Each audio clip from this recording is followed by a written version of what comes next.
Opening bell of the NFL Stock Exchange. I'm Connor Rogers, joined as always by my co-host Trevor Sikkema. And Trevor, the guest mock draft series rolls on today. We have 4 picks to go through, man. We got a loaded show. Of course, we have the Chargers at 17, the Eagles at 18, and we go to the Saints now at 19 and the Steelers at 20. A loaded guest list. Daniel Popper will be picking for the Chargers. Trevor has told me he has picked many years. I think he's the longest reigning guest mock draft picker. Is that right? Tenured guest on the series. And there's a reason why, folks. You got to listen to it to really know why. He's fantastic. Excellent. Brandon Lee Gowton for the Philadelphia Eagles, Katherine Terrell for the Saints, and then Chris Carter from Locked On Steelers for the Steelers. So, loaded show today, Trevor. But before we get into the mock draft picks, something we got to get into on the show today. A little bit of Travon Walker buzz going number 1 overall. I mean, let's just bring you in here. What was your initial reaction? Are you buying this? Do you understand it? Where are we at right now with the number 1 overall pick in the draft? So it's not a total surprise that we're hearing things like this. And the reason why we're talking about it today is because on Good Morning Football, Peter Schrager, he's one of the people that sits at the desk there consistently, loves Schrags. He's awesome. He is a plugged-in dude. He's very plugged in around the league, talks to a lot of people. He's got great sources. And today on the show, he said this, quote, "Everyone's inking Aidan Hutchinson to the Jaguars. But around the NFL, there's talk about GM Trent Baalke and his draft history with San Francisco. Year after year, the 49ers took players with incredible physical traits over top collegiate performers. That is Travon Walker." What were he gave the examples, Aldon Smith over some of the other more solidified collegiate prospects that year that the 49ers took Aldon Smith. He brought up Arik Armstead. He brought up DeForest Buckner. A lot of different examples of where you could use these picks to justify potentially Travon Walker being the number 1 overall selection over Aidan Hutchinson. And look, Walker now has the second highest odds to go number 1 overall. Now, there's still, it's plus 300 for Travon Walker. I think it's minus 350 for Aidan Hutchinson. So still it's a long shot. Clearly Aidan Hutchinson that people believe is going to go number 1 overall. But Walker is number 2. Walker is number 2 in that list. Connor, I can't believe we're at this point, man. I think that's the way to say it. I think that Travon Walker is a great prospect. I got to sit down and interview the dude. Love his mental makeup, love his background, love his character, I think he is a great prospect. But when we went through the edge rusher rankings, I have him as edge 6. I had him as a late 2nd round grade on film, knew the athletic testing was probably going to bump him up to be a 1st round selection. But number 1 overall, dude, it's just too rich for me, man. And I can't believe that we're really entertaining this potentially being the case here. All right, before we get into that, because I have a lot to say about Travon Walker potentially going Got to get it off his chest. Got to get it off his chest. Got to remind you guys right now, you can get 50% off a PFF Elite annual subscription if you use the code DRAFT50. That's right, DRAFT50. With 365 days of Elite, you can get all the locked article content, PFF's NFL Draft Guide, that is 250 plus pages on scouting profiles, completely unlocked mock draft simulator. Obviously, Trevor and I, on every Monday show, we are going through the mock draft simulator for our mock drafts. Data, grades from the entire 2021 season for next season, 2022. That's promo code DRAFT50 for a 50% off PFF Elite annual subscription. And a reminder, PFF is launching Hutch, a 4-part podcast series with number 1 overall NFL draft prospect, maybe number 1 overall NFL draft prospect, Aidan Hutchinson, on April 13th. The show includes interviews with Jim Harbaugh, current and former Michigan football players, key member of Aidan's family, media members, and draft analysts. I think like the guy sitting next to me. Check out Hutch on April 13th. All right, back to the open of the show. You know what it is for me that with Travon Walker, right? It's the matter of, okay, you sit there and you go, well, we like his athleticism, right? We're betting on that. Mm-hmm. Are we sitting here and forgetting that Aidan Hutchinson is a guy that at almost 6'7", 99 percentile 3-cone, right? 94 Elite. percentile 20-yard shuttle. Like it's not like he bombed the 40. Okay? Please talk about it. Please talk about it. Above average 40, 80 percentile vertical.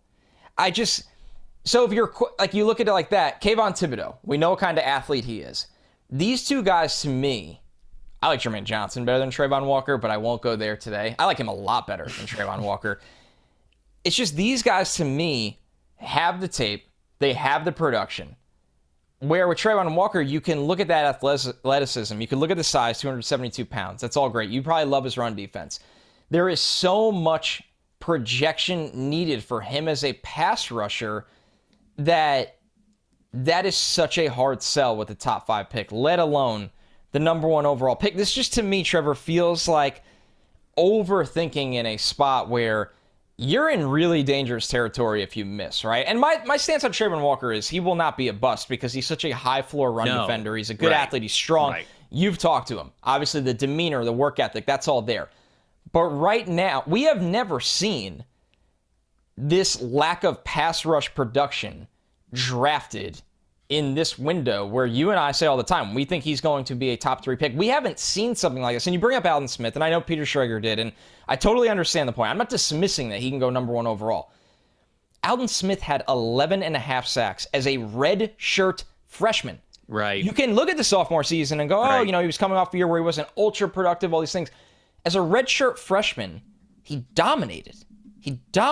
So there is not somebody that you can really point to and go, well, it'll work out because of this. If there is, prove me wrong. I don't see that kind of, it worked out here and this is who we compare him to. Well, the closest thing we have is, if you go over to mockdraftable.com and you look at Trevon Walker and his athletic testings, they have a column on the left that kind of compares him to other people of the past that they have in their database. And the one that he most likely resembles in this conversation is Neal Hunter. And when you look at Neal Hunter, 6'5", 255 pounds, 4.57 40-yard dash, 36.5-inch vertical, 130-inch broad jump, which is insane. 6'9", 5'3" cone, right?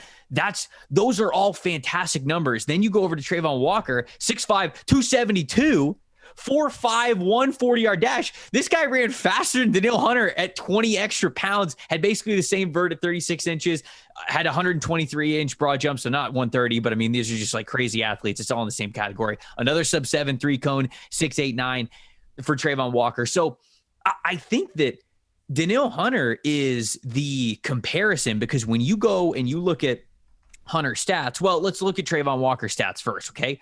2.5 sacks his first season, 1 sack his second season, 6 sacks this past year, which is clearly when he was able to play the most, but he played next to a pretty stacked defensive line. And I'm not taking anything away from Trevon Walker. I'm just giving full context. If you go over to Neal Hunter, you look at his 3 years at LSU, didn't have a lot of production in that first season, 3 sacks his second year, and then 1 sack his junior season. Granted, he had 13 tackles for loss, so a little bit of that production was there for him. But Neal Hunter went 3rd round, right? Neal Hunter was a 3rd round pick. So that's what we're talking about here. It's not that we can't come up with examples of where players of similar athletic profile and lack of stat production worked out in the NFL. They don't go top 5. I can give you the examples. They don't go top 5. They barely even go in the 1st round. Now you would say, okay, but there are examples of success. And I agree with you. Neal Hunter's one of the best pass rushers in the NFL when he's fully healthy. He's an incredible edge player, right? But how many guys aren't Neal Hunter, right? How many guys aren't of that ability? And look, I think everybody is betting on Trevon Walker more than they normally would, because the athletic tests were basically historic, where you say to yourself, can a player this freakishly athletic fail? And I think that's what a lot of people are kind of coming around to, is that it's just impossible for this caliber of an athlete to not be good in the NFL. But again, that's a conversation that we're having for players who are late 1st round picks, mid 1st round picks. You're taking him number 1 overall. I don't know how we got here with that, man. Even for the people who believe in Trevon Walker the most, and I think that he's going to be a good pro. Number 1 overall, man, that's rich. I think if I was in the draft room, right, because I like to present it this way. If I was in the draft room in Jacksonville, we'll say, and I want to be clear, I don't think Jacksonville's taking Trevon Walker number 1 overall. And I'm not even sure the Lions are at 2, but there's a good chance there. Number 1 overall. Everyone's on the board. Hutch, Thibodeaux. We think they're going pass rusher, so we'll narrow it down there. And I'm the guy that's arguing against whoever in that room is saying this is probably the guy we're taking. My question when I look them in the eyes would be, what is the one translatable way he wins right now as a pass rusher? And if you can answer me that, I will step aside and stop arguing. What is the answer? What is the one translatable way right now? Not he ran well at the combine. Well, he has long arms. He's strong. That's not translatable right now. It would be athletic ability. People would just tell you the burst, the bend, the three cone, the twitchiness. You mentioned when I read the three cone to you before the show, you were like, man, I doesn't just make sense. He just wasn't that twitched up on film. And I think that he has it in him. But again, you've got to be able to make the most out of that to bet on that athletic ability. So it's and it goes back to expectations, Trevor. Number one. There you go. Expectations. You're taking him number one. You are projecting him, and you could say, "Oh, it's not a great draft." And this is a great pass rusher draft. This is a great pass rusher draft. Just because there's not a Chase Young, it's a really good pass rusher draft. You're not drafting him to be good. You're not drafting him to have 8 sacks and be good against the run. Mm-hmm. That's not what you're drafting. You're drafting him to be a double-digit sack player, a cornerstone defender on your defensive line, a guy that offensive coordinators stay up at night and go, well, I don't know. I don't know what we can do. Right. Are we going to double him? Are we going to chip him all day with a tight end? Or are we going to have to keep a back in pass pro just to get run over by him to give him a chance? I don't see it. I don't see that. It's going to be a long 2.5 weeks here with who's going number one overall. There's no lock to it. Look, we said a couple of months ago we were thankful that we didn't already know who the number one overall pick is. Maybe we're eating our words a little bit, but I'm very excited to see who ends up being the first name called in this draft. I think it could be a handful of different guys. We think it's going to be Aidan Hutchinson, but we're only going to hear more and more of these reports. And Connor and I, of course, are going to be here to hopefully decipher it all for you, maybe be able to weed some things out and give you a good look at how the draft's been going. That's what we've been doing in this guest mock draft series. And before we resume it here in a couple of minutes, got to tell you guys about our new presenting sponsor on this podcast, Jock Market. That's Jock MKT. Their motto, stop betting and start trading. It's such a cool game. It's such a great mix of daily fantasy, fantasy football. And then, of course, if you're into stocks at all, it is right up your alley. Buy and sell shares of players in real time for real money while games are happening. All the shares have guaranteed cash payouts at the end of the night. Here's an example that I keep giving, which is, I think, an easy one to follow. Let's say you like Aaron Rodgers. Let's say that he's got a juicy matchup this week. You go into Jock Market and you go, okay, I want to buy 5 shares of Aaron Rodgers at $5. So you're putting $25 on the line, essentially. It's just like a regular bet. If Aaron Rodgers finishes as a top 10 fantasy player, that means that he's going to pay out almost $20 a share or something like that. So you're getting a massive return on this for the bet, and it'll tell you whatever bet you are placing on a player, like let's say it's $4, $5, $6, it will tell you where that player has to finish on the day for you to get your money back. So maybe you're betting heavy. Maybe you want to buy him for $15, and it goes, okay, if you want to buy him for $15, you can get him. But that means that he's got to finish as a top 10 player higher. If somebody outbids you for him, then you could go to them afterwards and try to rebuy the shares from them. It's such a really cool game. You got to play it to figure it out. If you deposit, if you use the promo code PFF when you deposit right now up to $100, they will give you 100% back as a match. Also, you get a free PFF Edge subscription over at jockmkt.com/PFF. It's the MLB's underway. NBA, NHL, their playoff runs are amping up here. Check it out. Jock Market, jockmkt.com/PFF. Should I recap the draft? I feel like I have to. Yeah, take it away. I feel like I got to do it. I feel like it's always a mouthful every time, but I need to. In the guest mock draft, up to number 17, which is where we are beginning today with the Los Angeles Chargers. Number 1 overall, we had Aidan Hutchinson. Number 2, Detroit Lions, they went Travon Walker. Number 3, Houston Texans went Kyle Hamilton. Number 4, New York Jets, Kayvon Thibodeaux. 5, Giants went Charles Cross. 6, Panthers went Evan Neal. 7, the Giants went Sauce Gardner. Falcons at 8 took Jordan Davis. Seahawks at 9 took Derek Stingley. Jets at 10 took Ickey Ekwonu. Incredible haul there for the Jets. Washington Commanders at number 11, they took Drake London. Vikings at 12, they took Tyler Linderbaum. Texans again at 13, they took George Karlaftis. Ravens at 14, Jermain Johnson. And the Eagles at 15, they took Malik Willis. And then 16, Saints, they went Trevor Penning. And that brings us up to the Los Angeles Chargers at number 17. Let's get Daniel Popper on the line. Up to number 17 in the guest mock draft series. And for the Los Angeles Chargers, we have a familiar face on for the 5th time in this series, the longest tenured guest in the guest mock draft, going all the way back to Locked On NFL Draft. It is Daniel Popper.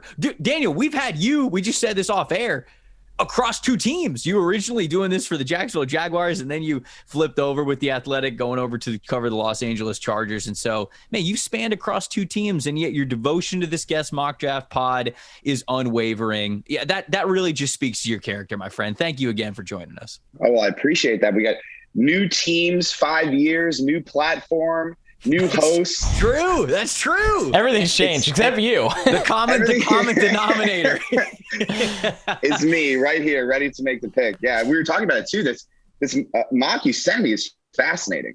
Like, it took me a little bit to figure out where I was going to go, because there's a few guys that I'm just not expecting to be there. I've been sort of writing about all the different scenarios, and so it's fascinating. But I love doing this with you every single year, because as we were just talking about, you get a bunch of different people picking, and you get a scenario that it's really hard for anyone to, write out if they're just doing it individually. So really interesting, and happy to be back. 5 years, man. We'll keep doing it. Hopefully we do it for 12 years, 15 years. We'll just keep this thing going forever.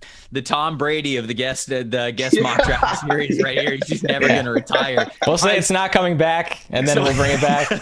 Just for me. Yeah, we'll just do one pick. It'll just be me. Yeah. If we can't do the series, we're absolutely just going to have him on for a rogue episode and just put it on Patreon or something. So, all right, before we get into the picks themselves, let's do a little background on the Chargers.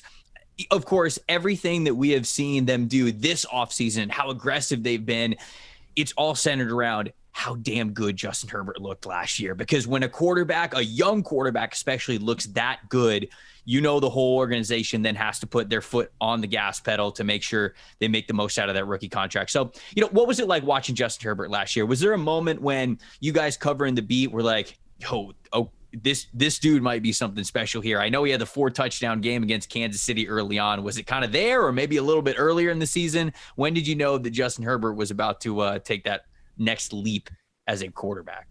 Yeah, I mean, last year, obviously, the way he performed, you knew that he was a stud. I think heading into this season, we were all interested to see how he was going to adjust to this new scheme. Obviously, Joe Lombardi coming over from the Saints, bringing that, Sean Payton passing offense over here. It's obviously very complex. Drew Brees did it at a high level because he's one of the greatest processors in the history of football. Was Justin Herbert going to be able to do that? And they just dumped it on him early. Like, they gave him everything in the playbook right away. And I remember sitting down with Justin for a one-on-one interview, and he was like, yeah, it felt like we were drowning just because there was so much.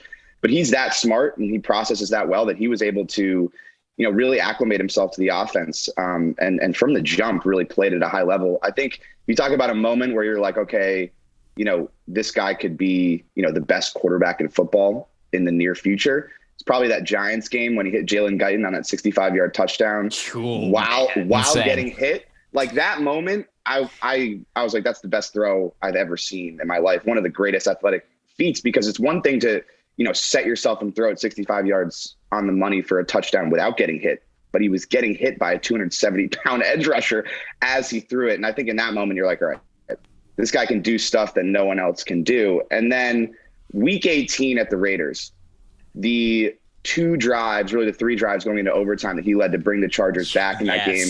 You're not going to see a better stretch of quarterbacking from anyone, like, full stop. I mean, I went back and counted the number of do-or-die throws he made on those 3 drives, the number of 4th downs he converted. There were 9 do-or-die throws where if he didn't make a completion on that play, the Chargers would have lost and their season would have been over. And so I think what you're looking at in terms of spinning it ahead into the offseason, that moment, those drives, I think the organization realized, like, we have one of the best quarterbacks playing right now. He could be the best quarterback in the league. And so we have to build a complete team around him. And that has been the buzzword. It isn't just about building the infrastructure offensively in terms of the weapons, in terms of the offensive line. It's about giving him a defense that can show up and get a stop when they need him, which they couldn't do. I mean, you go back to the final play of that game, a 3rd and 4, they had to get a run stop, and Josh Jacobs got 7 yards in that play, and the Raiders kicked the field goal to win the game. And so that's been the process this whole offseason, is get him a defense that isn't one of the worst in the league. They were 26th in DVOA, 28th in EPA per play. Give him like a middle of the pack defense, and you're probably in the playoffs. And that's what they went out and did in free agency. JC Jackson, Sebastian Joseph Day, trading for Khalil Mack, just building a defense that can provide Justin Herbert with the infrastructure, not just offensively, but on both sides of the ball, to sort of build a complete team around him. So after doing all of that, and it looks great on paper, and it's going to be a better unit, barring health, of course, you look at the offense, and for me, the thing that stands out, especially since they were able to bring back Mike Williams, is what is the situation at right tackle right now? And for you, is there somebody on the roster internally that they are higher on than the general public, or do you look at right tackle and go, they're going into the draft, that gap from pick 17 to 79 is really big, so if you don't address that in the first round, there's a little bit of risk there, but there's also the question is, what tackle would make it that far in the first round? So how do they view right tackle right now, and what do you think the answer could be at that key spot in this division? Yeah, so you go back to that Week 18 game and just, the way that Storm Norton played against Max Crosby, and I think that left a sour taste in the team's mouth. Obviously, I think in terms of Storm's performance, there were obviously bright moments. He had really solid games. I think Max Crosby is a particularly bad matchup for him. That's not going to go away, obviously, because they're playing the Raiders twice every single year because they're in the same division. Right. So I think they're looking to upgrade there. In terms of internal options on the roster, Matt Filer started out as a tackle with the Steelers early on in his career. He's played right tackle and played pretty well there. So I think they view their position as pretty flexible at this point, right? Let's say they're at 17 and one of these top 4 tackles falls. Obviously, that didn't happen in this mock draft, a little foreshadowing. But if, say, Trevor Penning is there at 17, I think you could easily make that pick and keep Matt Filer at left guard. Now, if they don't get a tackle in the first round, you kick Matt Filer out to right tackle. You provide some stability there. They were hesitant to do that last year because they wanted Rashawn Slater at left tackle to get off to a good start in his career. So they wanted a solid player next to him at left guard. That's why they went out and signed Matt Filer. But now Rashawn Slater's a stud. Like, he's going to be an all-pro level tackle regardless of playing there now. So now they're like a little more open to, okay, we can move Matt Filer to right tackle. And then all of a sudden, okay, you need a guard. You can find a guard at 79, right? Yeah. It's hard to find a tackle at 79, but you could easily find a guard at 79. Ode Ibushi, who tore his ACL in week 5, was playing really good football before he got hurt. He's still an option to bring back. So all of a sudden you bring back Ode Ibushi, you draft a guard 79. You have Brendan Hymas. They took him in the 5th round last year. You kick Filer out to right tackle. You have Slater. You have Corey Lindsley. It's looking okay. So I think they feel flexible as far as what they can do, and they'll see what happens in the first round. If a tackle's there, I fully expect them to go in that direction. But if not, I think they'll invest in guard later in the draft, kick Matt Filer out to right tackle, and sort of see what combinations work the best in terms of those 2 interior spots. I want to go back to defense because you mentioned a lot of the additions that they have and how it's been kind of their goal to make that defense a lot better, to even it out a little bit with the offense.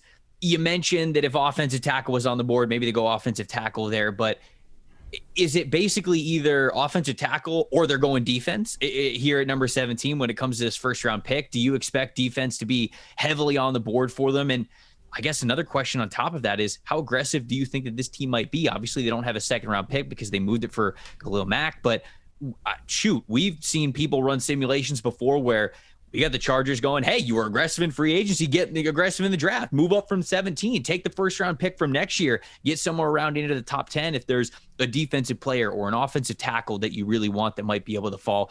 Do you see defense being heavily littered with their needs of where they might go in the draft? And then do you also think that they're going to be aggressive in this draft? Yeah, I just because of the Khalil Mack trade, because they gave up that capital, I think it's unlikely that they would move up and sacrifice future draft capital. I mean, Brandon Staley wants to turn this roster over in his own image, and the easiest way to do that is by having draft picks. And I would be surprised if they give up like a 1st or a 2nd next year to try and move up. In terms of the first round, I could see them going in any direction, right? Like, I think defensive line is obviously on the table.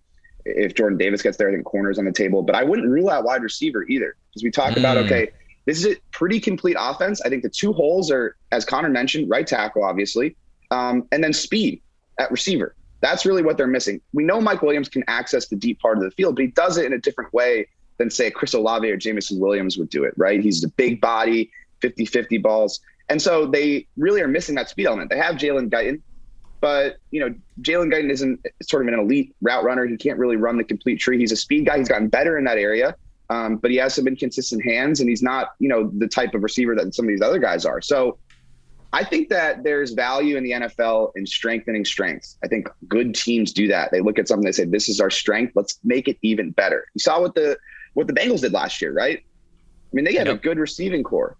they had a really good receiving core going into the season, but they said, okay, Jamar Chase is going to make our strength even stronger. And what they do, they made the Super Bowl. So the Chargers need some speed offensively. They're not just going to draft a speed guy late in the draft because Brandon Staley has said we want complete receivers. There's going to be a couple guys there potentially that they could go with. So I could see wide receiver absolutely being a possibility. And that was really what I was mulling over here at 17 with how this mock draft shook out, because a couple of those guys were there where I was like, they could really make this offense a lot better and open up a new dynamic in terms of getting to the deep part of the field and having multiple options in terms of getting to the deep part of the field. Guys that do it in different ways, adding speed. So when Jalen Guyton's on the field, it's not like opposing defenses are like, all right, he's going deep, he's running the post. Like, we know exactly what we're going to call here. So to take that away, if you have two guys on the field with that type of speed, 4.35, whatever it is, all of a sudden it creates a whole new dynamic. So I think that's certainly a possibility, but if a good defensive player is there, and we'll get into this with my pick, I think that's been the focus, and they still need to add depth pretty much at all three levels of the defense. So they could go edge rusher, they could go D-line, they could go tackle, they could go wide receiver. I really wouldn't rule out, like, the only position that they're not going to take is quarterback, obviously. That's really sort of where they're at in terms of how they built this roster so far. So one more I'll ask you about, because I know opinions on him have been all over the place. Where is this team at with linebacker, right? And I think it's hard to justify taking one at 17 for as good as Devin Lloyd is, for good as Nakobe Dean is. And, it's a position traditionally you can find high-end starters in rounds 2, 3, 4, on and on it goes. But it feels like Kenneth Murray has struggled early on to, after being, let's be real, a priority pick for them. They went out of their way to come up and get Kenneth Murray. So internally, is there, belief that green light is going to come on for Kenneth Murray, or at least he gets this season to show that before they start to turn linebacker into a priority with how talented the edge rush is, how talented the safeties are behind them right now? Yeah, it's really a positional value thing. And you got to go back to 2020 with Brandon Staley and what he did with that Rams defense, the amount of linebacker talent he had on that team. Very little linebacker talent, and he created the best defense in football. And so that's really how he views things. Like, he feels like if he gets the right players up front and in the secondary, he can build the best defense in football without elite linebackers.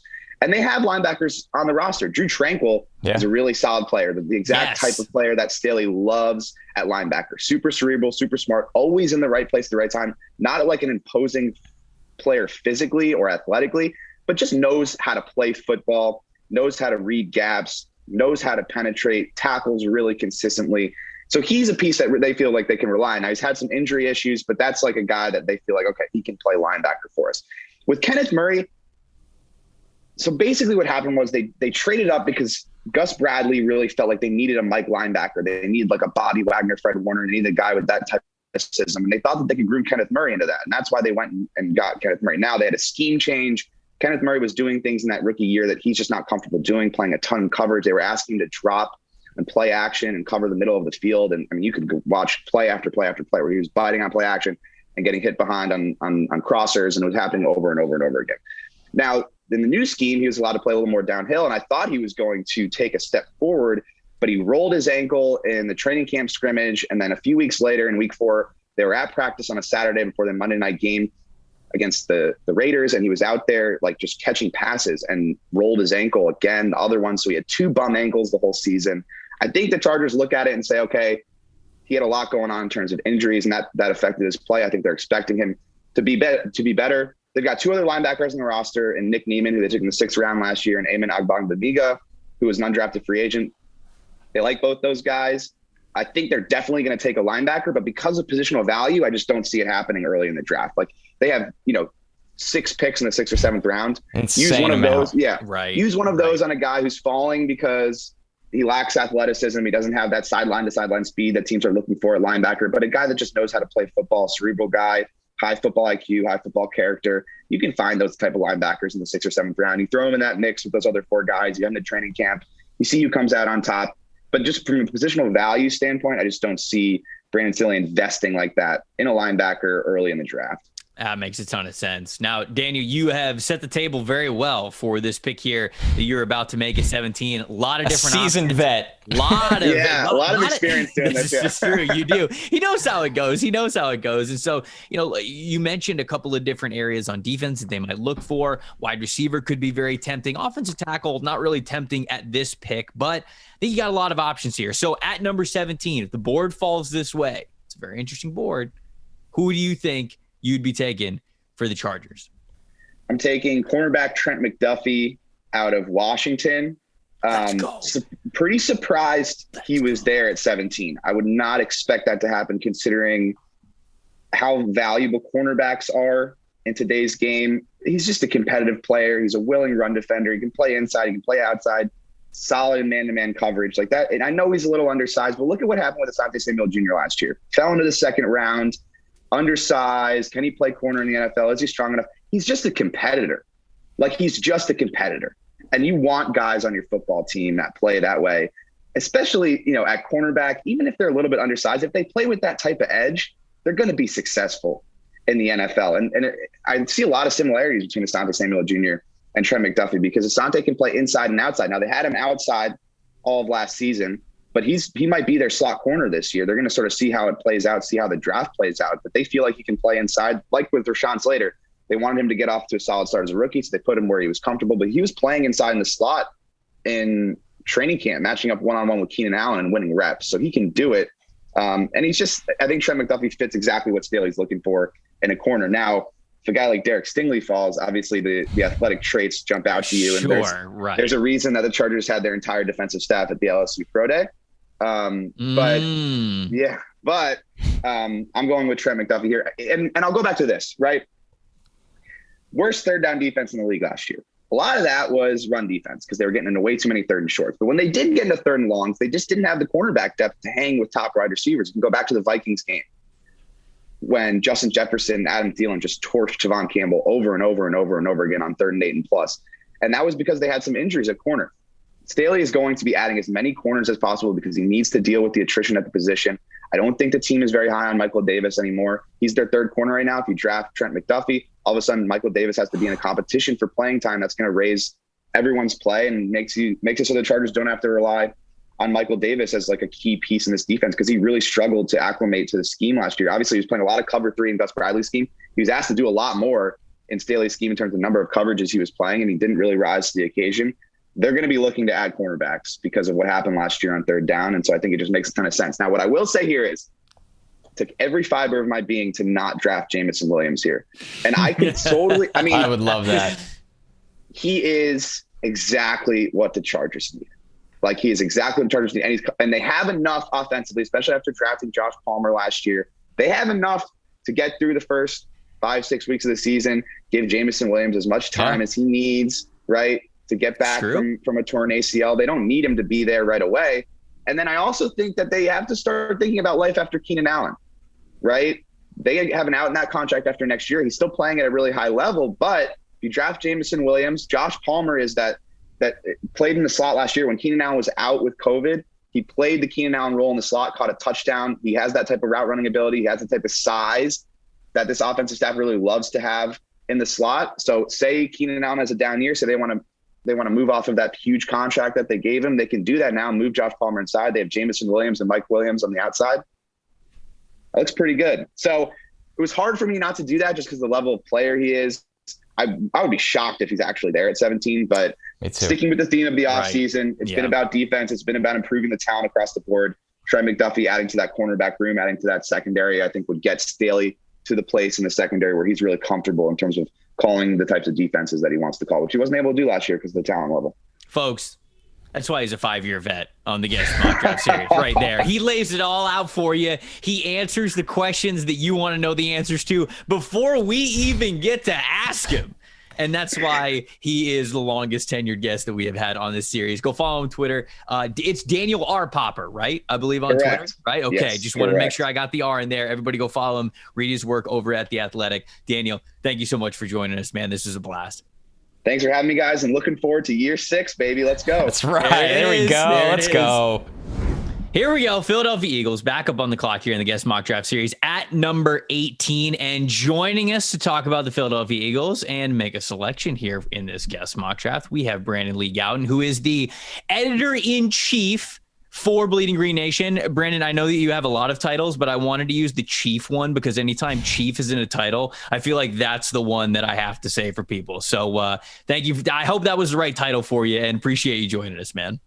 Thanks for having me, guys. Appreciate it. And yeah, it's always good when you can just make up a title for yourself and then make people say it when then you go on their show and then they have to say it. It's great.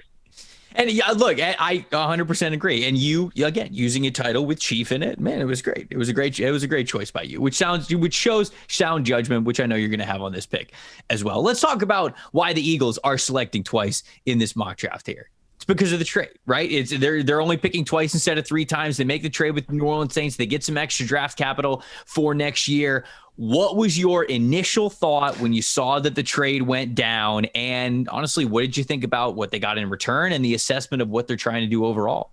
So the Eagles did exactly what I think almost everyone thought they had to do, which is get some kind of Jalen Hurts insurance policy. Because, okay, 3 first-round picks this year, that sounds great. But, and it's a big what if Jalen Hurts doesn't prove to be the guy in 2022 and all of a sudden you're there in 2023 NFL draft and you only have 1 first round pick and all these other teams have 2, 4 other teams actually have 2. So they did exactly what they needed to do. And I think you have to give a lot of credit to Howie Roseman because I think other teams had a sense that the Eagles kind of wanted to move down and get that extra first round pick. Right. And if you look at the history of teams trading back in the Eagles range where they were in like the middle of the first round, it's not just like a guarantee you can always move down and pick up that future first, as it's easier obviously at the top of the first round. So I think you have to give Howie a lot of credit. All right, so let's start with the situation you already presented in. The Eagles had picked already in this mock draft at 15. Ben Solak took Malik Willis, who fell to 15, which puts you in an interesting situation now, knowing that that quarterback has been taken. One, how do you view that pick and that dynamic with Jalen Hurts? Obviously, Malik would sit this year. Are you of the belief that if the right quarterback just falls all the way to Philadelphia this year, they take them now? Or do you think it's build as much as you can around Jalen Hurts, and if it really falls out or doesn't go where you want it to in terms of his development, then you definitely look next year? We'll leave it to Ben Solak to complicate things for me here. Yes, my old absolutely. coworker. I knew he was going to when he said that pick. I was like, all right, well, our next guest might have a little bit work cut out for him. Really appreciate it, Ben. No, I get it, though. I mean, it's really not irrational. The Eagles, why is Jalen Hurts on the Eagles roster? Because they took him with the number 52 overall pick when they had just signed Carson Wentz to a contract extension to be one of the highest paid quarterbacks in the NFL not that long prior. So it's really not insane to think they could do that. The Eagles are doing a lot of pre-draft homework on Malik Willis and some other quarterbacks as well. They're having Matt Corral in for a visit. So it's really not like out of the realm of possibility by any means. I'm not going to hate on Ben for that. But I do think, it's an upside play, obviously. And I think having these multiple first round picks, you kind of maybe are just really you're really just banking on that flexibility and just shooting for the upside. So I think it's within reason, again, of happening. I don't think it's necessarily the most likely thing, just because it seems like for now, at least, they're going to, ride with Jalen Hurts for one more year and then see how that goes, maybe pivot next year. So I think that's the situation as it looks right now.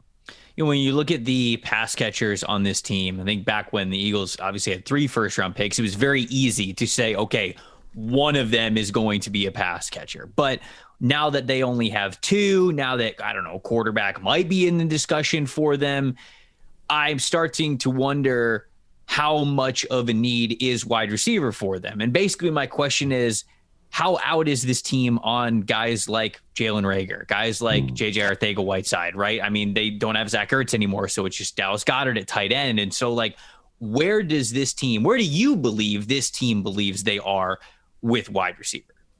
I think they're not satisfied in terms of they tried to trade for Calvin Ridley and obviously he got suspended for the whole year. So that didn't work out. Right. They tried to go after Allen Robinson. They tried to go after Robert Woods. They reportedly had some interest in Brandon Cooks before he signed an extension with the Texans last week. So I don't think it's for a total lack of effort when it comes to the inaction they've had at receiver, other than signing Zach Pascal, who many Eagles fans will be hoping is not a top 2 or 3 receiver on this team this year.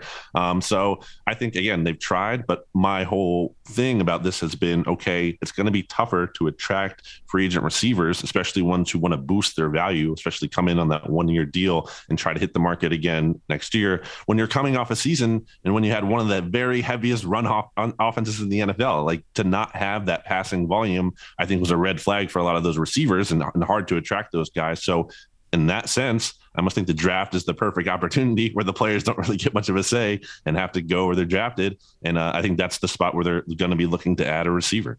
This offensive line traditionally has been one of the better units in football, especially as a run blocking unit. Like you said, a very run heavy team, but you could start to see them aging in certain spots here and definitely having some question marks going forward with future spots. Do you think they look at this unit as it's still really good right now and we'll cross that bridge when it becomes a problem?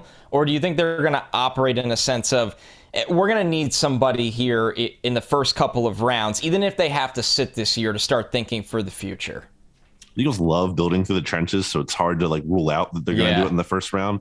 I tend to think that if they're smart about it, they'll realize they have a really good offensive line coach in Jeff Stoutland, and you might not necessarily need to spend all of those premium resources in the offensive line as much as you might be able to be like, hey, our offensive line coach can kind of make more out of less. So let's kind of just not invest the first round pick there. And let's, maybe use that on another position that we're not as good at evaluating, or we struggle to kind of land that impact kind of player. Obviously, Jordan Mailata is an exception in many ways, but that's a 7th round pick. Didn't even play football.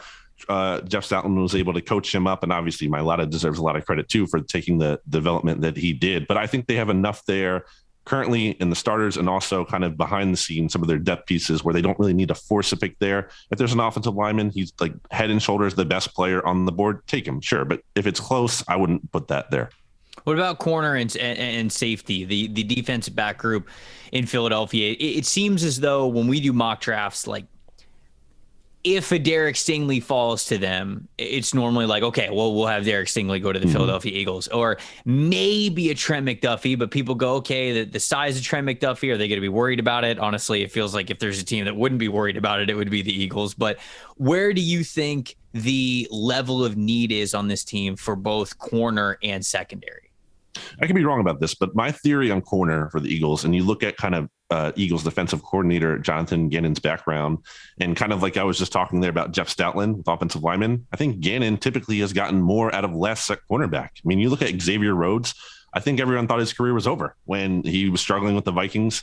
He got cut, he ends up in Indy, and then he bounces back. And I remember Chris Ballard actually specifically credited Jonathan Gannon at the time for that turnaround. I think you look at the Eagles last year, they were able to sign Steven Nelson off the street right before training camp, and he stepped in and he was pretty solid for them. So I don't know, again, that they need to force a pick there as much as I would say at wide receiver. That's a position where their options are thinner and they kind of just might have to go for that. If the corner like Stingley is there and again, head and shoulders above everyone else, I think they can do that, but it's not something where well, we have a hole here, so we need to force that. Steven Nelson, who I mentioned, by the way, is still out there. All right, Brandon, let's put you on the clock. You already had this draft for the Eagles walk away with Malik Willis at 15. You are now in the driver's seat yet again, just a couple of picks later. We've talked about maybe the need for wide receiver. We've talked about an aging offensive line. A really interesting team with 2 first-round picks. What direction are you going here? So if Jordan Davis was still on the board here, I'd be tempted to do it. I know he's not, so I can't do it. We didn't talk about defensive line, but I just wanted to throw that in there. He's one of the guys I'm really intrigued by. But if it's not Jordan Davis for me, the other guy I really want there in the first round for the Eagles is Jameson Williams. I think there's a lot of potential there. I think there's a lot of upside. The Eagles need help at receiver. You have Malik Willis here now on this theoretical team. Imagine him launching deep balls down to Jameson Williams. That's something I can get behind. So I didn't ask you this when I asked you about wide receiver, but do you think there is more of a speed profile that they're going for? Obviously they have Jalen Reagor and he's been a disappointment. Arcega-Whiteside has as well. These are 2 different styles of receiver though. A more speed one with Reagor, a more size one with Arcega-Whiteside. do you think they'd be leaning one or the other that they might prioritize at this round of the selection if they're going to pick a wide receiver? I think the Eagles got burned a little bit by that with Rager because they really wanted to force, we need a speed guy. So we don't need Justin Jefferson. He's a volume target. He's a slot guy. We don't need that. We need speed. So I think they might have learned their lesson from that. At least I would hope so, and think that it's kind of just getting the best overall talent, a dynamic playmaker, the best receiver possibly they can get, kind of not worrying a lot about fit. I mean, in a perfect world, I think they could really use a prototypical X kind of guy, because you look at the receivers, Quez Watkins, Devontae Smith, not the biggest dudes, but I think it's hard to pass up on pure talent like this where they are. And I think they might have learned from that and they go in that direction. Malik Willis and Jameson Williams. What do you think about it, Connor? That's the 1-2 for the Eagles here in this guest mock. I like it. Jameson Williams has been one of my favorite mock picks. The Eagles, Jameson Williams connection since we've started mock drafts. I just think it's the right complement in that receiver room, and what he does even without targets coming his way for that run game. You see guys playing 10 yards off him all the time. You see safety shading that way. He would cause so much attention even when the football is not in his hands, that for a run game that was excellent last year, it could become even better. Exclusively Alabama wide receivers. That's going to be the Eagles' motto from this point forward. And look, Alabama's a talent factory, so I don't think that's a bad thing there. Follow him on Twitter at Brandon Gowton. He is the editor-in-chief, had to say it again, at Bleeding Green Nation. Go read all of his work over there as well. Brandon, thank you so much for joining us. Thanks for having me, guys. Now we're up to pick number 19. It is the New Orleans Saints once again. Nick Underhill took Trevor Penning, number 16 for the Saints. But as we know now, they have 2 first-round selections. So to help us with the second first-round selection for the New Orleans Saints, we have Katherine Terrell, who is here from The Athletic. Katherine, thank you so much for joining us on our Guest Mock Draft Pod. Thanks for having me on. I feel like the Saints have made it a little more interesting in the last week. They always do, and there's a million different ways they could go this year, which is why the draft is going to be kind of fun. And what is it now? Just a little over 2 weeks. Oh, it's not going to be kind of fun. It's going to be a lot of fun. It's going to be a lot of fun for a lot of different reasons. And the Saints are absolutely one of those reasons. Obviously, as I said before, they were only selecting once, now selecting twice with a nice little move with the Philadelphia Eagles. But I'm curious to just open up this little Q&A here, Katherine. What'd you think of the trade? Did you guys hear that something like this might be coming, that they were really looking to make a splash in the draft order or anything like that? And so when the news went down, what was your initial thoughts of it? I mean, it was a surprise and not a surprise at all. The Saints love trading up. I feel like every year fans say, well, why don't they trade back and get more picks? The Saints never trade back and get more picks. They love making these big trades. Usually they're on draft day. I think people remember a few years ago, they traded a first-round pick to move up for Marcus Davenport.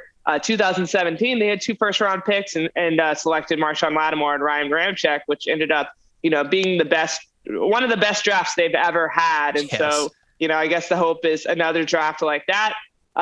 Except this year, it seems all focused on offense. So I see this big trade, and I think my head was spinning for a second trying to process those numbers. And yet, no part of me was surprised that the Saints did this. I think everyone always wants to say, if it's a big trade, it's for a quarterback, right? And maybe it is, but I don't necessarily think that the Saints are set on getting a quarterback this year. It could happen, but I don't think just because they make this big move that it has to be for a quarterback, especially not in this draft class.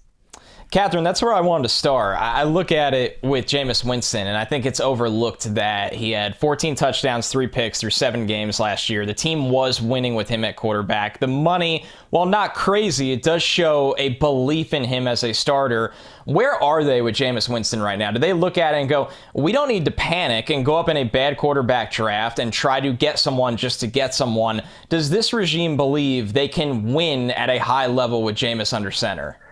Well, I think it's limited belief in Jameis, and I think that's kind of highlighted by the fact that they went and tried to get Deshaun Watson, and then when you break down the numbers of his contract, they actually can get out of the contract. Well, I say get out. It's funny. It's a 2-year deal, but it has all those voidable years. But, they could decide to move on after a year and really have limited repercussions for the salary cap. So it seems to me like they're actually thought Jameis was starting to get better. I think Jameis played a little cautious at the beginning. He came into that year. He'd been a backup. So many people were so focused on the 30 interceptions. So I think he kind of played a little within himself because of that. And maybe Sean Payton wanted him to. But as the year was going on, I thought he was kind of coming into his own, and then he got hurt. So, yeah, I think they can win with Jameis. I think they think that too. But I don't think they're set on him being the starter of the future. I think he has to prove that to them.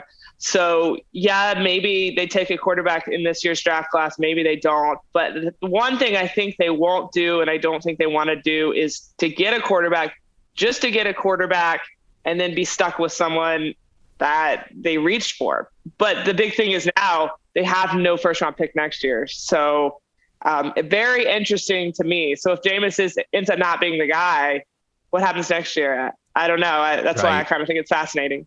You know, you mentioned people still talk about the 30 interceptions. Well, I watched every single one of them, Katherine, because I was covering the Buccaneers at the time. So I watched every single one of them up until the very last one, which was actually a pick six in overtime to end the season. It was just beautiful. I mean, could not have ended more. But can't write that any better. You just truly can't. I've always said Jameis Winston's the most entertaining ticket in sports. Think whatever you want of him. He's the most entertaining ticket in sports. So, you know, obviously Sean Payton is gone now. And you mentioned kind of where this team might be.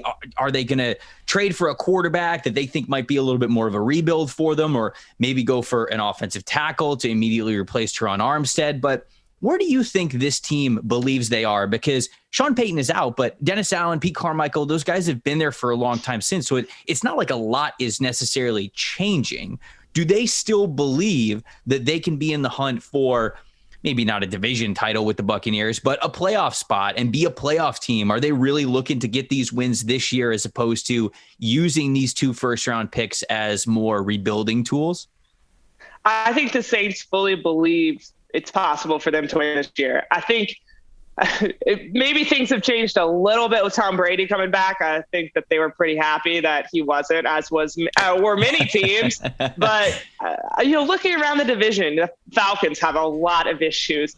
The Panthers have issues. So I think the Saints think, hey, we can still compete. I mean, they look at it as they probably should have been in the playoffs last year. They had every single thing go wrong that could possibly go wrong. One of the biggest being they thought they were going to have Michael Thomas, and all of a sudden he doesn't play. That's their best receiver. All of a sudden their kicker, Will Lutz, is supposed to come back and does it. And some people might not think that was a big deal, but I think a lot of games actually came down. There's games they could have won if they had Will Lutz. So those are big things. And then the COVID game. So they think, hey, we probably should have been in the playoffs, and maybe we could have made a run if we had been in the playoffs. We started 4 quarterbacks. So I think that's their mindset. I think they can compete this year. Their defense still should be very good, even with Malcolm Jenkins retiring. The big thing is the offense. They need Jameis to play well. They need their receivers to play well. They had no receivers last year, and I think their offense was, I guess, somewhat of a disaster. I was trying to think of how to say it nicely, but honestly, I mean, watching that Bucs game, they won, but that was painful.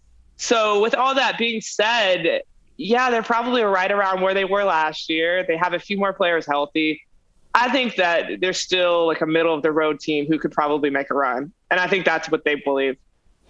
Katherine, looking at this roster, it's really good on paper. I mean, especially you said it with the defense. It's really easy to pick out the holes. It simply seems like another wide receiver. And we know the glaring one at left tackle with Terron Armstead going to Miami. Did they look at this situation as, and in this guest mock draft, we've obviously had a tackle come off the board to the Saints, but they've had an anchor at left tackle. They've had a top 3 left tackle in the league for a long time now. Is there any chance that they can even get more aggressive and move up for one of the top tackles that are projected to go in the top 10? Or do they think we have somebody on the roster that we think can get by along with a rookie if we sit and wait? Where is the approach to address such a glaring hole there? I think they have a young player that could have potential in Landon Young, but he only played 1 game, and then he was hurt halfway through the game. So that's all there is right now. There's potential. And he and Ryan Ramczyk are the only tackles on the roster, I believe. So it's not just a hole. Like, as you said, like it's a glaring hole. Yeah. So I think in some way it's got to be addressed in the draft. It would be a very Saints move, I think, to move up and get one of the top tackles and then surprise everyone who thought they were only doing it to get a quarterback. But, people who think that would be a stupid move just don't understand like how important it is to have a left tackle in the future. I think it'd be a great move, personally. I mean, I would understand it. I really would. I mean, you don't. They got lucky with Teron Armstead, or had really, really good. They got lucky and had great scouting on him and got him in the middle of the draft, and he ended up being fantastic for them. And they've had a lot of success with the middle rounds in their offensive line. Actually, they don't really draft offensive linemen in the first round that much. But they did get Ramczyk, and he's been great. They had Andres Pete, but I don't think Andres Pete ended up being what they wanted him to be based on where they drafted him. So they don't do it a lot, but if the guy is there and they think, hey, that's our guy for the next decade, then why not move to get him? Well, we've got Trevor Penning off the board to the Saints. Nick Underhill took him at number 16 there. So here at number 19, if the board falls the way that it has here, it sounds like we're still sticking offense, but where would you be going for the New Orleans Saints in this mock draft here? Well, it's kind of funny considering we just spent all this time talking about linemen, but I would go wide receiver here. I've picked Chris Olave many times for the Saints when we come up to these mock drafts, and I think with the receivers, it's kind of pick who do you like around that spot, and I think there's a lot of options. I personally like that pick. I think he would fit in really nicely next to Michael Thomas. It seems like they already have a relationship and get along, which is really key, especially since Thomas hasn't been around much the last 2 years. And I think everyone knows the roller coaster with that. But yeah, it's someone that could come in and play right away. I mean, as I said, with Thomas or without Thomas, they desperately need wide receiver help. They no longer have a Hall of Fame quarterback that can elevate these receivers to being better than they are, if that makes sense. I feel like Drew Brees kind of elevated everyone in the room, and we don't have that anymore. You have to spend the draft capital or the free agency money to go get those top tier wide receivers because you don't have a quarterback that's going to make them better.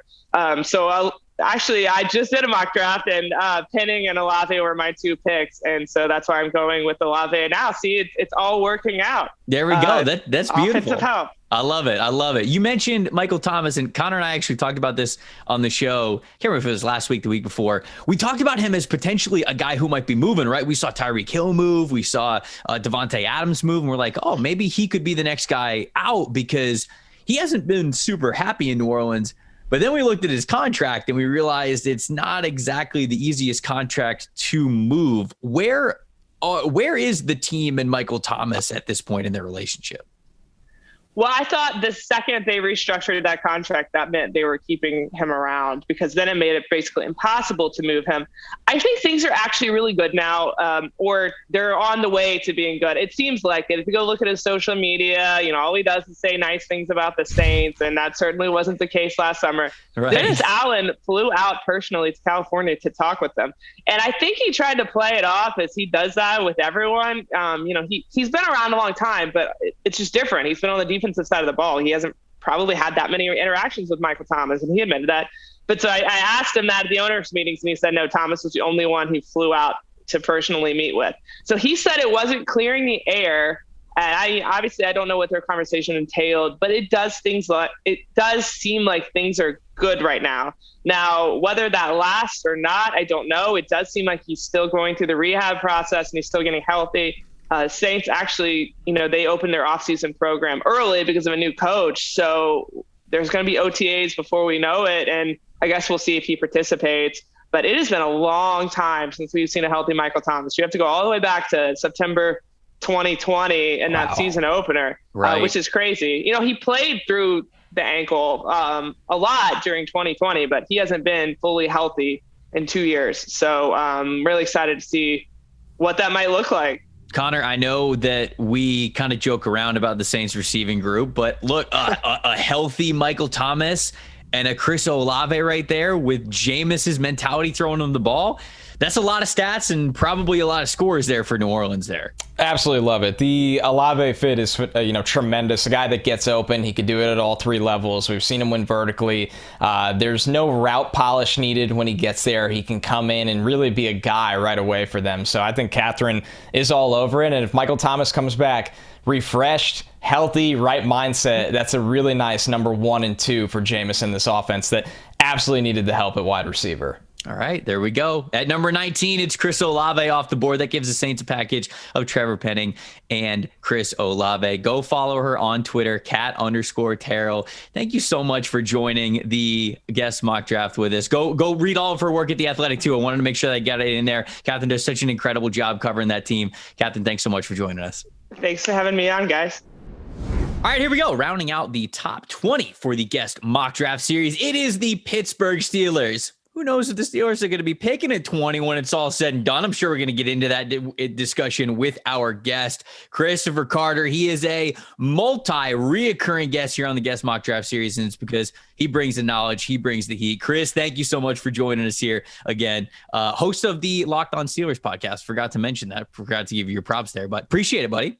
Thanks for having me, guys. It's always fun to talk mock drafts when it comes to the Steelers. There you go. There you go. So, all right, let's not to open up old wounds, but I think I got to talk about this. You had the Ben Roethlisberger farewell season last year, and it felt like every week, everybody who was outside of Pittsburgh was like, what are they doing? Why are they making it? Why do they keep doing this to themselves? So I'm curious, before the year even started, with Roethlisberger coming back for a final year, and then obviously getting into how the year was going, how he wasn't really able to do the same things that he used to be able to do.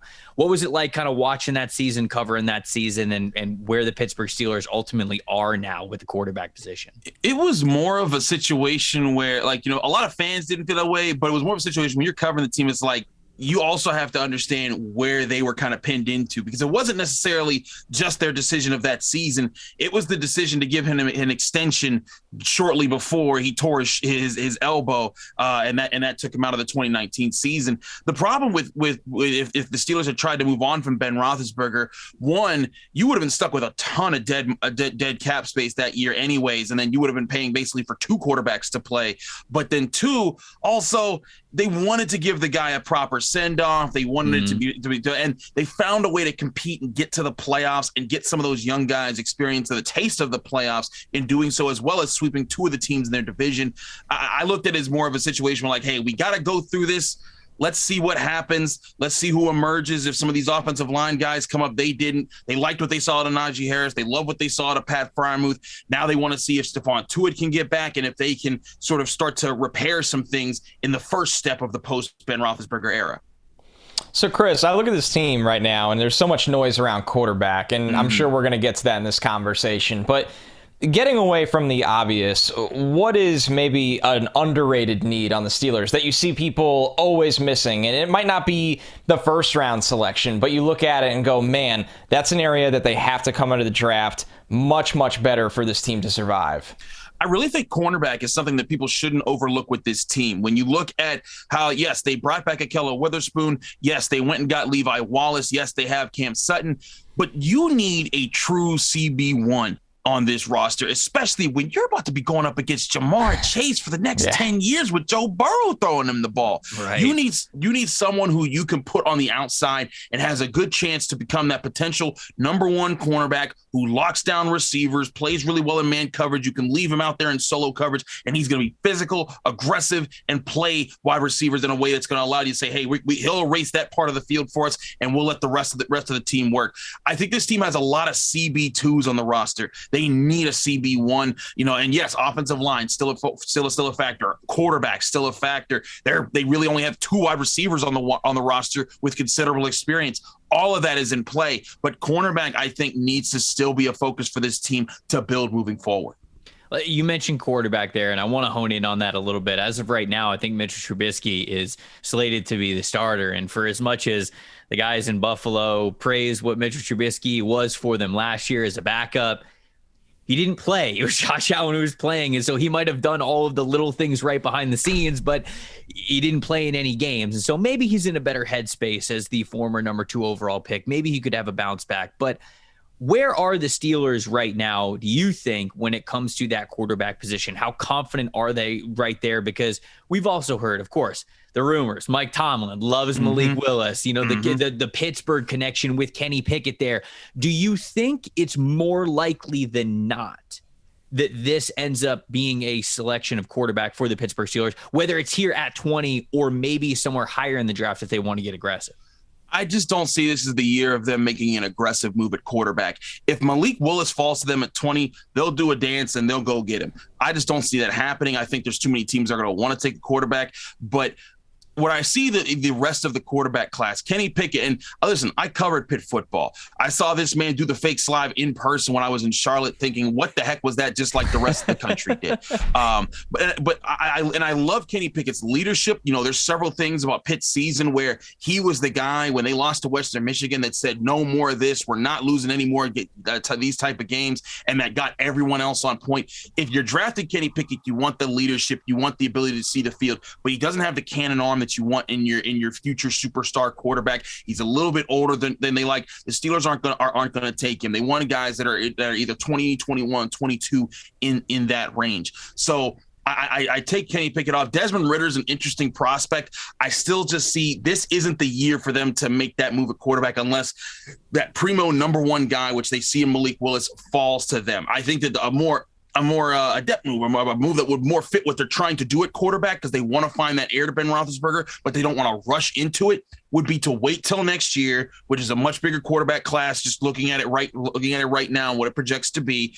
And if you fill all the holes on the roster this year, if you fix the offensive line, if the defense can become an elite group, and you're sitting there saying, okay, you're okay with your wide receivers, you're okay with your running game and your defense, then you can say, you know what, we can afford giving up multiple draft picks to move up and get aggressive and go get the quarterback that we think is the guy of the future. I know that Mike Tomlin, he's been visiting all these quarterbacks. He does it every year. Don't ever let anyone that phase you. This guy loves pro days. He lives for this part of this year. He loves to travel and meet and talk to these players and get dinners with their coaches and everything. They're not just taking a quarterback just to take a quarterback this year. Maybe I'm wrong. Maybe they fell in love with some guy, but I think that they're taking a player who's going to be able to fill an important roster spot and be a pillar player moving forward at a key position to make them more like what the 49ers and the Titans have been of late, with so-so quarterback play, but solid defense, solid run game. Let those parts of the game be what carries the Steelers at least for 2022. So, Chris, here's one for you that is so fascinating with the Steelers that has really not as much to do with the players in this draft, but the long-term outlook of this franchise. They've been running an extensive GM search, maybe the most extensive GM search I've ever seen. I mean, they've interviewed double-digit candidates.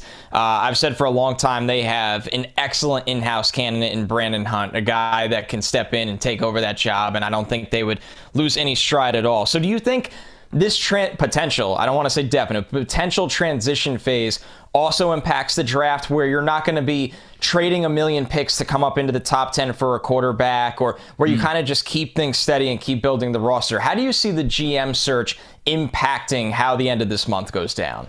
Well, I know some people have said that Kevin Colbert wants to go out with a bang and he wants to get the quarterback for the future. But Kevin Colbert's MO has never been about making the big splash. He wants to be able to keep the franchise steady. And that's why I see this being the move, because also, guess who's been with them on a lot of these pro day visits? Brandon Hunt. Yep, he's been going on. I know there's this extensive search, and they've talked to Louis Riddick and everybody else. It's all smokescreen. I'm telling you, they're picking Brandon Hunt. Just my read on the things. Brandon Hunt is a guy who learned from Bill Nunn himself, the scout that went and found all those superstars in historically black colleges back in the 70s that built the Super Steelers that won 4 Super Bowls in 6 years back then. He learned under him. He's been Kevin Colbert's right-hand man. He spent time outside the organization, came back to it. All the things line up for him being the guy that kind of replaces Colbert, along with Omar Khan kind of taking the step up as more of a financial, wizard that he is, and getting a sort of a promotion there, but Hunt still being the personnel guy. Now, how that impacts their decisions, I see Kevin Colbert saying, I don't want to bankrupt Brandon's first ever NFL draft next year. Right. He's going to be on the process with me. I want us to be steady. We could get some really important young pieces that can be, under contract for 4 or 5 years. And when their contracts are up, then we're saying, okay, they're 24, 25 years old. If you like them, keep them around, and you got them for the rest of their prime. If you don't, okay, recycle them. But that's why I see this being a draft. They don't get aggressive. They don't go up and go get, and go get Malik Willis at 7 or something like that. They're staying right at 20. If they trade up, they might trade up 3 to 4 spots if a guy like Jordan Davis starts to creep down to them. So this is a good segue into you talked about corner being a potential need for them. You mentioned the need for a CB1 in this draft if they can get one, but who knows? I mean, we've got 3 cornerbacks off the board, so I don't think that you're going to be going there. And with this selection, we'll get your pick in a second, but who do you think they'll consider? Because we so often do so many mock drafts where we just go, okay, the Steelers are taking a quarterback. Either we're going to have them trading up for Malik Willis, or if Kenny Pickett falls to him, we'll just have Kenny Pickett going at 20, and it'll be like, all right, don't have to worry about the Steelers. Like, you don't really have to put a lot of brain power to it. But I think this would be fantastic for our listeners to hear from you who you think some other targets might be. Because if they're not going to trade up for Willis, I agree with you. They're probably not going to get him because I think he's going to go a lot higher than that. So if they're sticking to 20, you mentioned corner, but what are some other positions or maybe specific players you think they might really be interested in? You know, I really thought for a while they were going to go interior offensive line. I thought Zion Johnson was a shoo-in of a pick. But when they went and got James Daniels, and they really seemed like they're kind of like, okay, we're okay with our interior offensive line, because they're bringing back Kevin Dotson. They have a lot of confidence in. He was injured last year for the most part. So I see that being something that I think that they might address it, but later in the draft. It won't be as much of a first round pick. I think offensive tackle, as you saw, there's just too many of those guys flying off the board in the early part of the first round. They're not going to get there. But safety is another position I can see them addressing. And I know there's a lot of talk in Steeler Nation right now about, can they get the Honey Badger? Can they get the Honey Badger? And I'm like, even if they don't, they can go get Terrell Edmonds. He's still sitting there right now. And even if they do, I really think with Terrell Austin, the new defensive coordinator who's been a secondary coach, who's worked closely with Minkah Fitzpatrick. I've seen so many practices where as soon as Minkah Fitzpatrick and Terrell Edmonds were done with their reps, they'd walk right to him and they just start talking to Terrell Austin like the rest of the practice and just going over things. I really think Terrell Austin wants to get athletic guys in the secondary to make this a turnover unit, to make this a group that's really good at going after the ball, making those plays on the ball once in the air and creating some of those turnovers. So also, don't be afraid. Don't be surprised if the Steelers are taking an early look at safety. I really like Lewis Cine. I know Kyle Hamilton's going to be gone. There's no question about that. Right. But I really like Lewis Cine's tape from Georgia. He's fast, hits like a Mack truck, can make plays on the ball. Guys like that are game changers for the Steelers. And I'm telling you, I'm really struggling not picking him, because I know some people are like, he should be going later, but I don't know, man. There's some things about that secondary right now that I think if they get a primo guy out there, it's going to make a big difference. All right, Chris, let's put you on the clock then. We've heard it all. You've been excellent. We've heard corner. We've heard O-line. We've heard a little dabble on quarterback. Now we've heard safety. You are on the clock with the 20th overall pick. The board is broken in a pretty interesting way right now. There's some serious talent out there. What are you going with for the Pittsburgh Steelers? Man, y'all killing me. I really wanted me some Jameson Williams. I really wanted me some Jordan. It's not me. It's not me. I really wanted Jordan Davis. I'll tell you what, we did a locked on mock draft, and I was able to get Jordan Davis at 20. I'm like, who did they get that? They're swinging on a podium. Like, what you doing not with this that? time. So, okay. I know this may seem unconventional. I know I'm going to get a lot of criticism for this, but I'm quadruple dipping at the cornerback position and going to get an Andrew Booth Jr. Oh, okay. All right. I'm going for this guy because he's physical. He knows how to use his length. He plays the ball well when it's in the air. Yes, he's gotten burned. He needs to become a better zone defender. But I think in Terrell Austin's system, they're going to be able to find a way to put him out there, let him handle his side, give him a little bit of backup on occasion with Minkah Fitzpatrick and whoever else they wind up at safety. But Andrew Booth Jr., I think, is a potential CB1 who develops over the next few years. He's young enough that you can carry him into the future, and there's no pressure on him to be the superstar right now, because again, they solidified their roster by getting, by keeping Witherspoon, by getting Levi Wallace, by keeping Cam Sutton. But Justin Lane, you're not feeling him as a youngster. You need a new young body. This could be a guy that if he lines up well, and if he's used to taking on top receivers in the ACC, we saw him do it a lot at Clemson.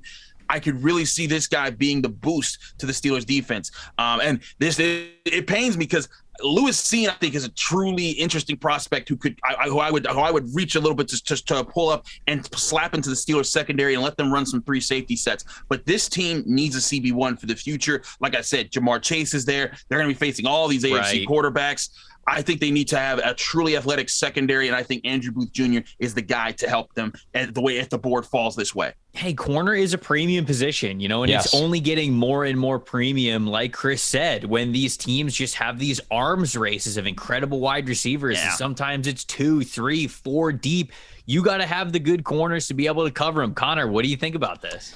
This makes I like that Chris brought in something that is maybe viewed as unconventional in mock drafts right now, but people are forgetting with Andrew Booth, probably because he's been hurt and hasn't been able to work out. This is a former 5-star player. Yes, you said it. This is a pretty, scheme diverse player. I do agree. The zone coverage needs work, but you can see a situation where if you are flipping coverages, he's somebody that can hold up in both. He's got the length. He's got the downfield speed. And it's how we started the show, right? I asked you, what is an underrated need for the Pittsburgh Steelers that nobody's talking about, nobody's putting in the mock drafts? And you opened it up with saying people are overlooking this cornerback group. So you stuck with your analysis from the very beginning, and I like it a lot. There we go. Chris, there was nobody else that we could have for the Pittsburgh Steelers. You know that. I appreciate it, man. I appreciate the heat, the knowledge, everything, man. I like the Andrew Booth pick. I think he is an underrated player in this class. And look, if the Steelers need secondary, we've seen this over the last couple of years. The best teams, they get loaded at secondary to cover it as these other teams load up on wide receivers. You got to be able to cover some of these guys. So follow him on Twitter at Carter Critiques. Follow all of his great work at Locked On Steelers. Chris, thank you so much for joining us, man. Thanks, guys. All right, there we go. 20 picks down in the guest mock draft series, but that's not all from this series this week. On Thursday, we got a very special guest. I'm not going to ruin it. You guys got to tune in to make sure that you hear it. Very special guest on with us to recap the top 20 of this mock draft, as well as get picks 21 and 22 for the New England Patriots and the Green Bay Packers. That's on Thursday. We'll see you guys then.